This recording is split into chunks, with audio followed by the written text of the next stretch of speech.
Hi, Rich here. Different video today. So, as you know, I've just, sorry to get myself comfy, just been doing a couple of guitar related things recently. I'm not a guitar expert, but today, this is going to be one of 3 videos about golf. Now, this might be a little bit controversial, but I just want you to listen to what I've got to say, because as an average golfer, I think this makes sense. Now, first of all, I've spent over £100,000 on golf equipment in the last 10 or 12 years.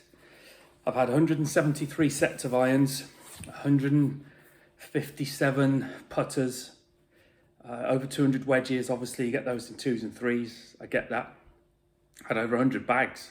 God knows how many fairway woods.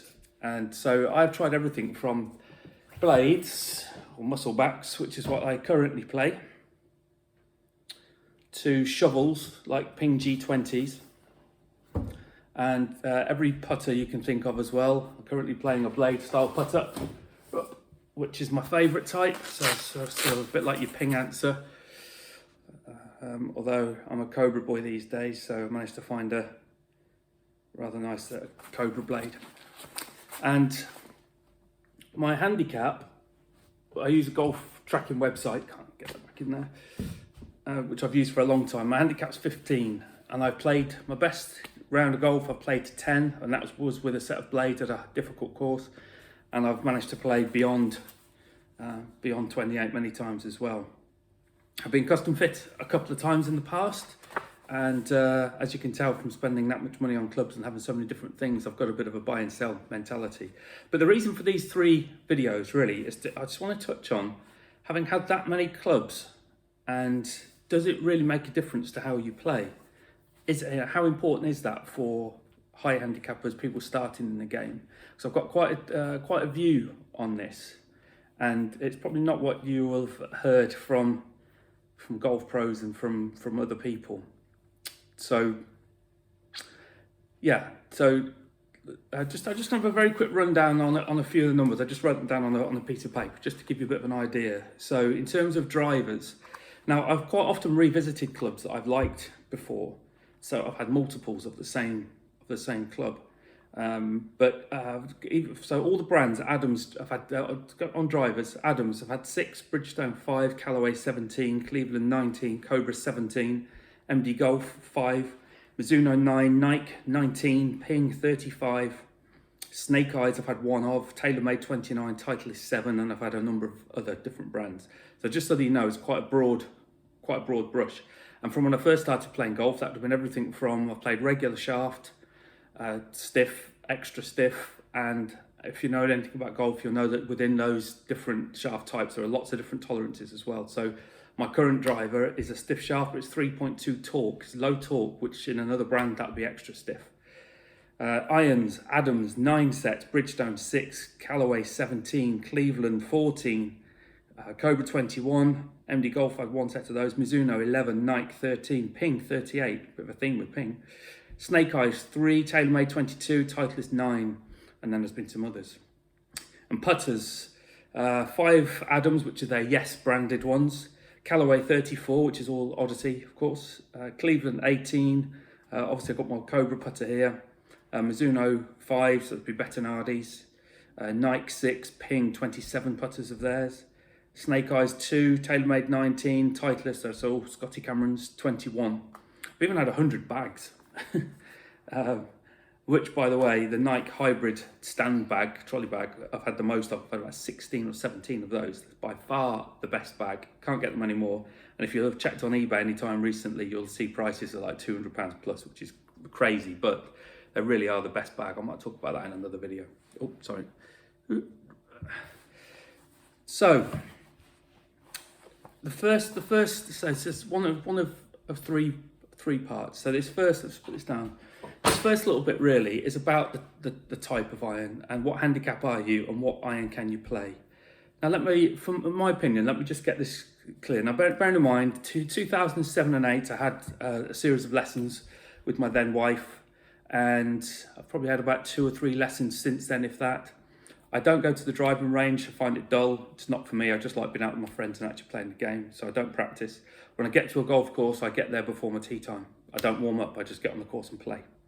And sure, I can have some stinking rounds and still shooting, 20 something over, 22 over, 24 over.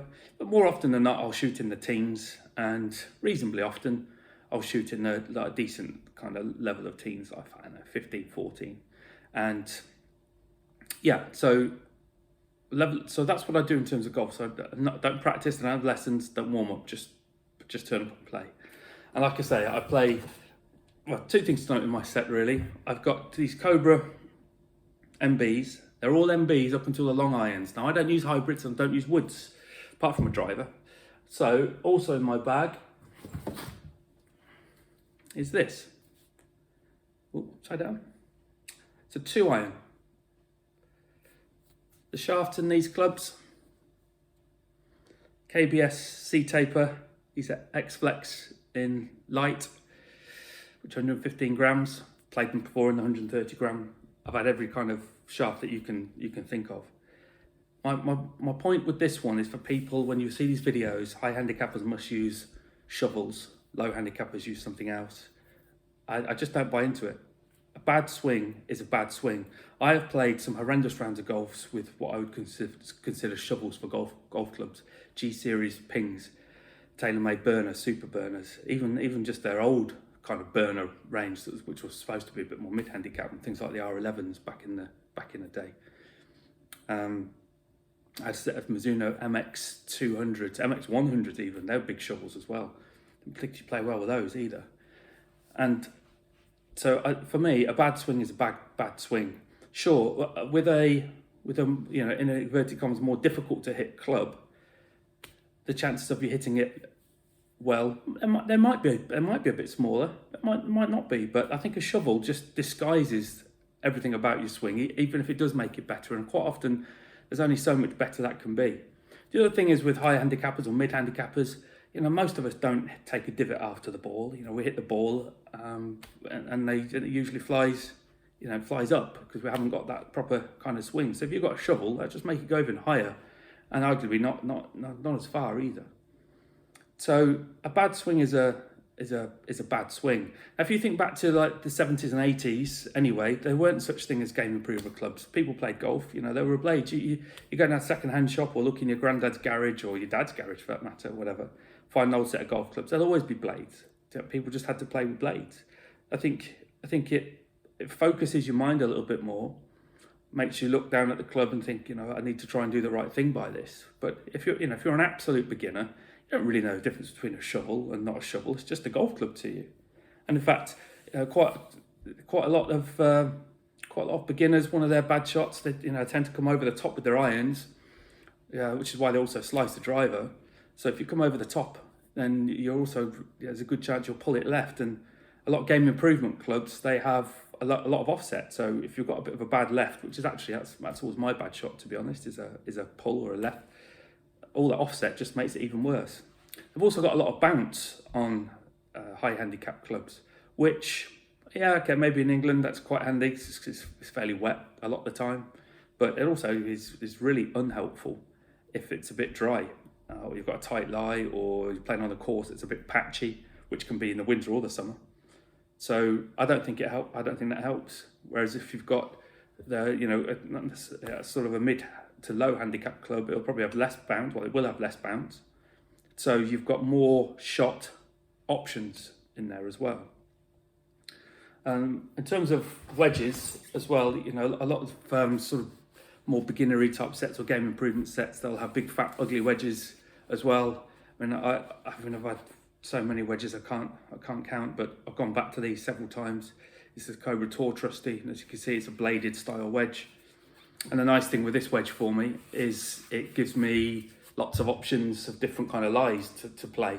Now, if I was playing, say, a set of ping eye irons, which you can get the gap wedge, the sand wedge, and the lob wedge with, which I have done, they are also high bounce clubs.